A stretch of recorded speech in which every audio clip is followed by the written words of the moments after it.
Hey, we found Seth. I don't know what the hell happened. All of a sudden, my internet. You know what happened? I think I brought this up to you the other day.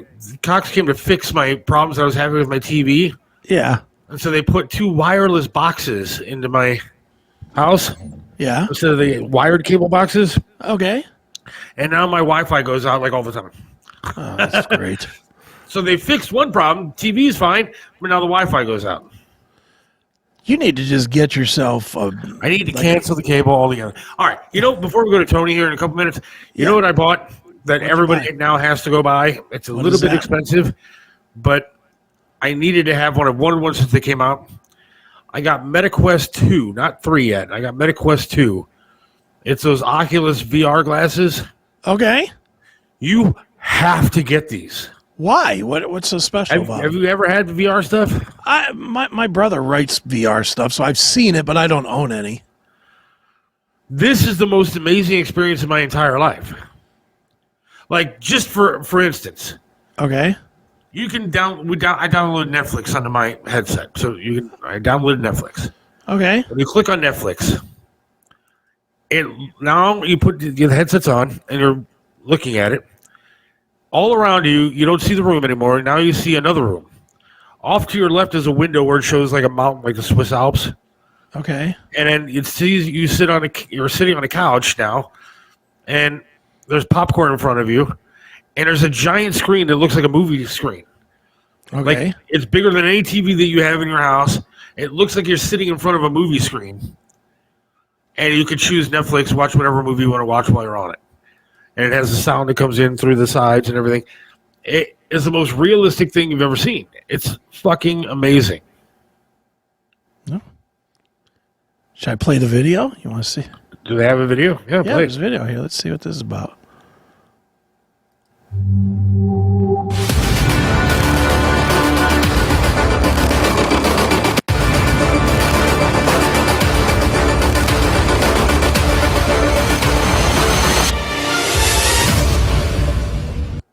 That's what you have? Yeah.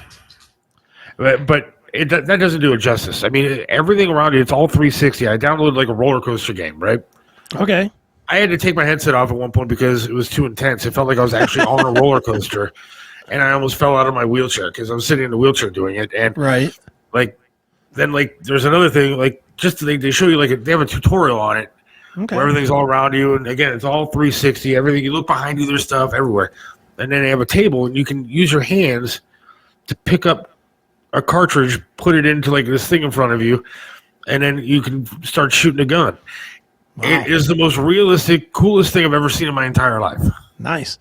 I'm sure before too long we're going to have concerts and everything else delivered that way, and I will own it at that point. You could do it on YouTube, same thing. Right. And YouTube is amazing. You can watch our show in VR. Really? It's amazing. That might be too much. See us. Yeah. But you have to. Well, this I'll is the problem. check it out. My wife and kid now can flip me off because I have no idea what the hell's going on around me. Right. You just zoned out. I'm zoned because you can't see anything. And you can't hear either, right? Because these look like headphones, right? Are these headphones? There's a sound that comes out of it. Okay. The things that are in front of you was like controllers that you put on. Oh, okay. But you can still hear. Okay. But I think you can buy headphones and put it on. But then you set a boundary, though. So, you set a boundary, like a circle around you. Okay. And so if you go out of that circle, then all of a sudden you can see everything that's around you. Oh, wow. So I can see my wife, my kid, my dog, and everything once you get out of that boundary. But when you're in that boundary, everything is just, you're immersed in a world. Wow. And it's realistic as hell. I mean, it's super duper cool. I suggest getting it. Oh, and yes, Rick, X Videos has an entire line of VR porn. Do they? Yes. Oh, well. Then I guess I'll have to look at investing in this. Not that I've tried, but it suppostly immerses you in the entire room. And it's 360, everything around you, and virtual pornography. So I like that. I mean, that's terrible. That's awful. Not that I even looked to awful. see what it's all about. But I have heard through the grapevine. My wife said do the cats need food. How the fuck would I know if the cats need food? going back to the porn, I just hope. I think we'll get it later. I don't know if they need food. Going back to the porn, I just hope that those people that are asking find Jesus. Yeah. That's what I hope. My wife is going to interrupt porn talk to ask me if the cats need food. Well, yeah. She knew we were talking about pussy, and well, you know. See, expert panel once again. Yes, we are an expert panel on virtual reality porn. That's right. All right, it's time for our Tony Musachio segment, correct? That is correct, sir. So we have to see where good old Tony is going to be. Yes. Here we go.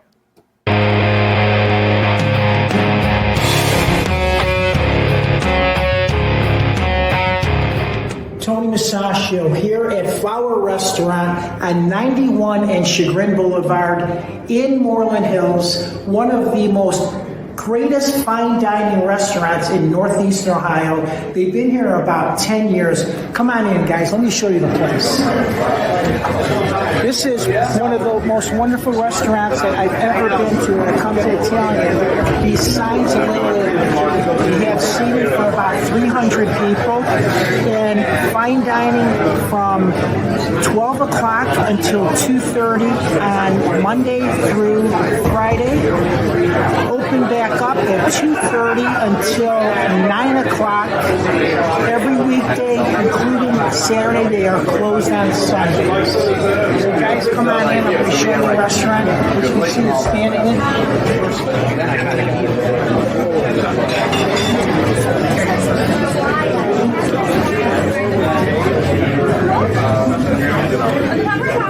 Do I have the greatest job in the world?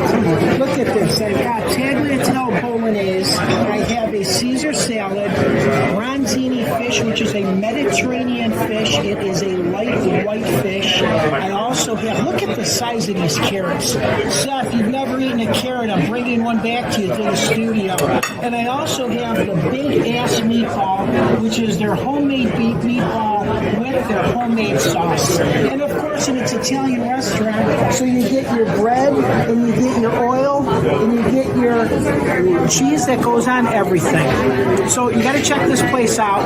Again, it is a Flower Restaurant. Oh, and by the way, as you can see my shirt here, it says Fox 8. Remember when I was telling you when I was partying with Nick Camino from Channel 3, and I took the shirt off his back when we were drinking? Well, I took the shirt off of Little John's back, too. It didn't fit him anyways. Tony Musachio reporting live at Flower Restaurant. I will talk to you guys soon.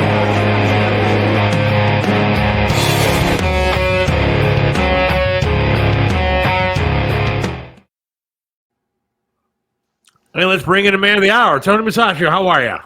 I am great. Seth, Chris, how are you? Now, that place looked amazing, man. It is amazing. You messed up on my logo. It's Tony. Everybody knows Tony. You got everybody loves Tony, but everybody loves Tony also. Well, everybody loves Tony, of course. That's right. Especially when I talk about restaurants. Chris, what's up with the hoodie? Did the heat shut off? There's no heat in my office. My office was an add-on to my house when they built it, like 20 years after they built it, and of course nobody considered that it might ever get cold or warm in here, so there's no climate control. You look like the broadcasting Unibauer. That's right. I saw a couple people saying I look like the Emperor in the Star Wars movies. Yeah, yes you do. That's funny. All right, Tony, do you know somebody named India?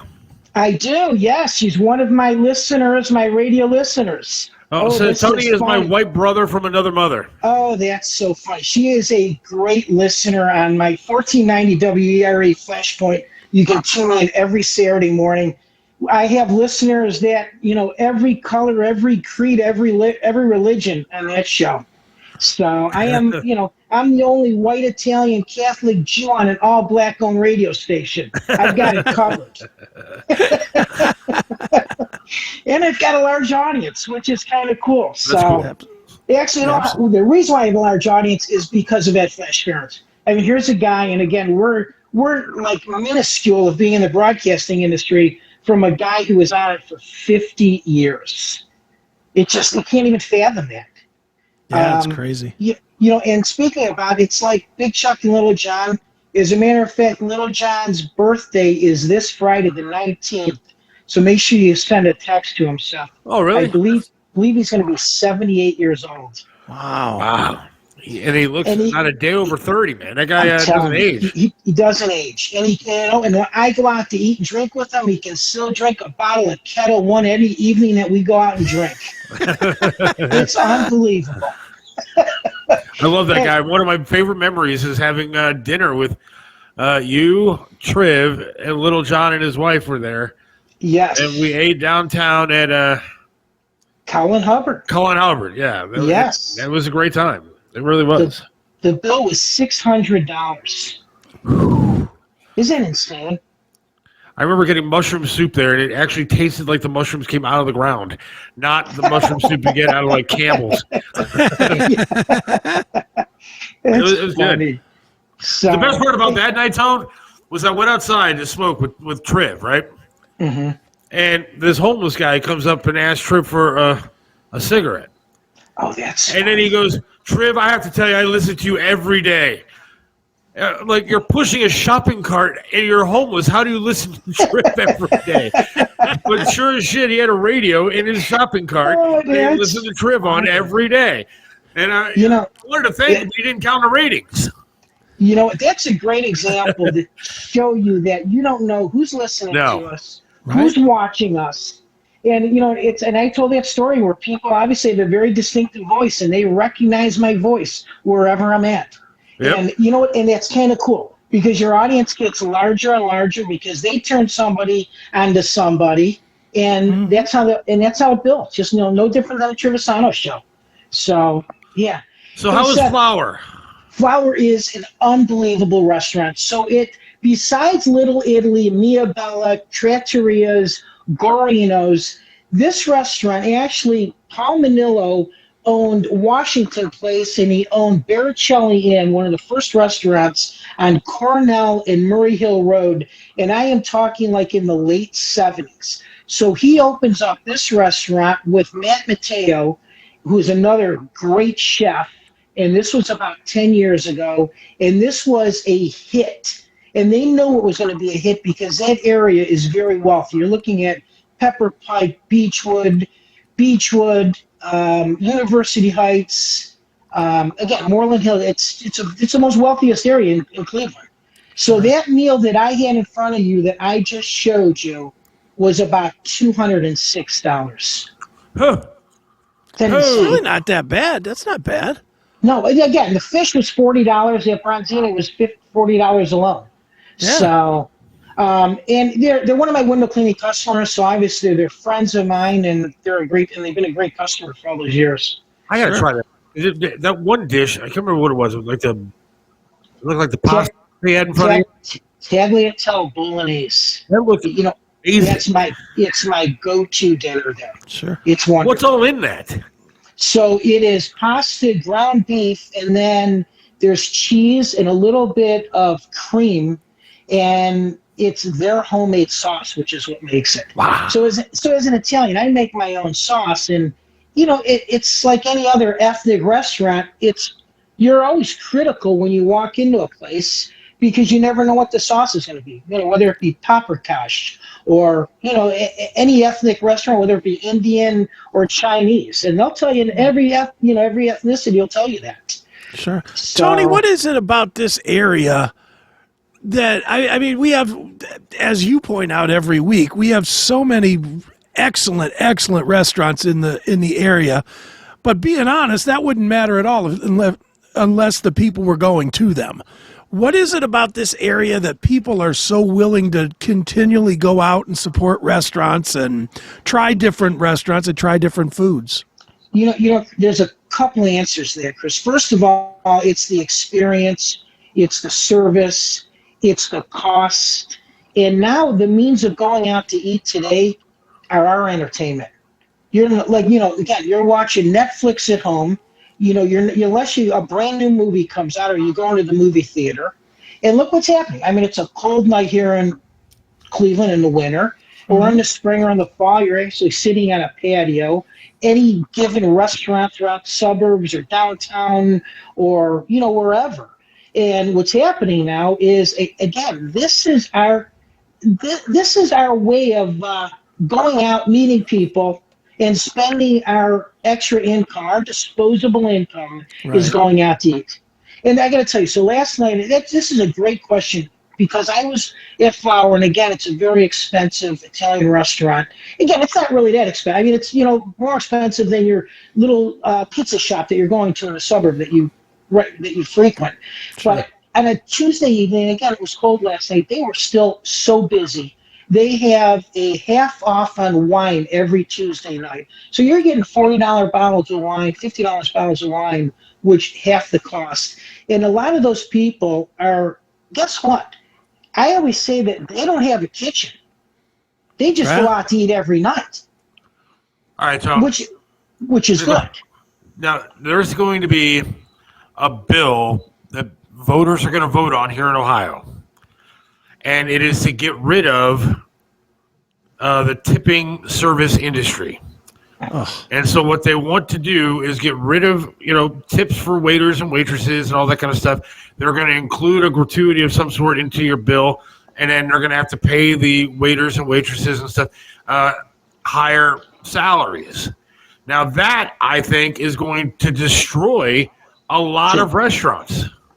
Seth, so there's a double-edged sword on that bill, and I agree with you. So, you have restaurants right now where you were a server years ago, and you were based on your performance. So you got that tip individually, and you were in the restaurant industry. You got tipped on that individual service that you gave that patron. Now, again, most of these restaurants, they split the tips. So, again, I mean, how high are they going to pay them? And how high is the gratuity going to come? So it's a damned if you do, damned if you don't, because a lot of people so let's say LeBron James doesn't pay a tip, right? Yeah. Mm-hmm. As we well know, some of the wealthy are not, and let's say he tips, but not that 20%, which they always talk about. So guess what? Where's that going to come from then? I mean, is it going to come from the owner of the restaurant? So what happens now? The cost of the bill is going to be higher. Oh, yeah. I mean, that's all it comes down to. Just like with this minimum wage. Minimum wage, and I was just actually in Kent this morning where I saw McDonald's was like $13 to start. Yeah. What's minimum wage? Minimum wage was it $11? So they're paying them a couple dollars more. If they go to $15, $16, $17 an hour, that fish sandwich is going to be $10. Yeah, yeah, and they already are in a lot of these fast food places. Yeah, but, exactly. I guess like in Washington D.C., they've already started doing it, and the restaurant industry is dying because nobody wants to go out to eat anymore. And the restaurants, like a small mom and pop joint, like some of the places around here, like the family style restaurants, they're not going to be able to do that kind of thing. They're going to just go out of business because they're not going to be able to afford to pay all these kids that are waiters and waitresses $10 an hour. And that's going to be insane. You know what? And that's the whole idea of tipping. Tipping actually started in Europe, where they had a bowl in the restaurant, and what happened was the wealthy would put money in that bowl to make sure that they got better service. Sure. That's how it started. And guess what? It worked. So you're attentive to that customer that walks in the door. And, of course, you're going to make sure that they're taken care of. They're giving a great experience. And to answer your question, Chris, that's why we go out to eat. Because you want to be able to sit down, get a great meal, have wonderful service, and come back, which is the most important part. Because you want to make sure you have that repeat customer. I always said you can go to a restaurant 10 times. It's your famous restaurant. You love this place. The 11th time you go back to that restaurant, and you don't have the greatest service, the meal wasn't so good, now it's the worst freaking restaurant you've ever been in. You're never going back. You tell all your friends, don't even go there. I hate to say this, but that's what happens. So I always tell people, give them another chance. We're all human. Something can happen. So with that being said, my Burger King stock has gone down. I don't know if you guys seen the stock market. It's not the greatest the last couple of days. So, Seth, you got to start eating fast food again. My Burger King stock is going to fucking. I'll see what I can do, Tony. I'll help you out. Well, Tony, we appreciate it, my man. It's always fun. So this Saturday, I am going to be at Southeast Harley Davidson. They have a diner right inside the place. They've been there for 40 years. Great breakfast, great burgers. Everyone forgets about the little place that's in Bedford Heights. It's right inside the motorcycle shop. You know, I had lunch with the Flat Earth guy. I had lunch with the Flat Earth guy at the diner and at the Harley Davidson shop. Great place. Yeah, it is really a great place. It's a true little diner. So again, I'll be there Saturday morning, and you can tune me in every Saturday on Flashpoint 1490 WERE between 10 o'clock and 11. One more thing, Art McCoy is on our station between 5 o'clock and 7. Okay? And he got on the radio thanks to Mike Trevisano, just like I did, as a caller. And of course, black on black crime is really how he got his popularity, if you will. So Chris, and I didn't know this, that you wrote a book. Art McCoy just wrote a book. Okay. I didn't know he could read, let alone write a book. So anyways, I'm actually going to say a speech at his he's going to have a book signing. There's going to be one in Philly, which I'm not going to go that far. He's having another couple in Cleveland. So I'll make sure that you guys find out when you do that. And I got to have him come on. Tell him to come on here and promote. I'll put him on the show. Let's make it happen. Absolutely. Okay. And you know what? And I got to write a book too. The only problem is if I write a book, I got to change all the names of my friends because they'll be going to jail. Tony Musachio reporting for the Seth Williams Show. I will talk to you guys next week. All right, Tony. Bye. Take care, bud. There goes Tony. Well, that worked. I think we've finally got that worked out, man. Yes, that was great. That worked out well. I like doing it that way. Yes. We have to get Art McCoy on. That is an absolute must. Oh, yeah, that'd be great. Have you ever heard that guy? Yes. Oh, yeah. He's like a cartoon character. I know. He's fantastic. He's the best. So we got to get Art on. Dude, that would be so much fun. That would be a lot of fun. And I'm happy that we have a new listener in India. There we go. India and not your family. In India, the country, but in our new India, listener is India. India, as in yes, India. India is our new listener. Yes. Or maybe we do have a new listener in India. We don't know. I'm just asking you a question. That's what he used to say all the time to Trev. Yep. And Trev would play that soundbite all the time. All right, man. Well, it's been fun tonight. Yeah, this is fun. Interesting talk. Considering neither of us had an idea 30 seconds before we went on, it went pretty quick. No, but I before we get out, I got to play this one clip once again. Okay. Let's play this real quick. Because this is how stupid, and people believe the media. Yeah, I know. Coach, looking forward towards Detroit. The weather has been a factor in some of the playoff games, even for the most prepared teams. Today, it's 13 in Detroit, which doesn't compare to some of the temperatures we tend to drop to. Any special plans to acclimate the team to not only endure, but perform in those kind of frigid temperatures should you face them in Detroit? You do know we play indoors, right? And they got a dome. No, nothing planned. We're indoors, and we only have to be outside for 20 seconds getting off the bus, going under the thing, so we'll be okay. Yeah. There's another media member that did her job real well before that press conference. The question is she still employed? Oh, I'm sure she is. Yeah. All right. Well, everybody, thank you for listening tonight. We appreciate it. And thanks to Tony for a great segment tonight. Yeah, loved it. And thank you, Chris, as usual. So God willing, we'll talk to you again on Monday. Yes, sir. All right, everybody have a great rest of the week and a good weekend. Stay safe. See ya. See ya.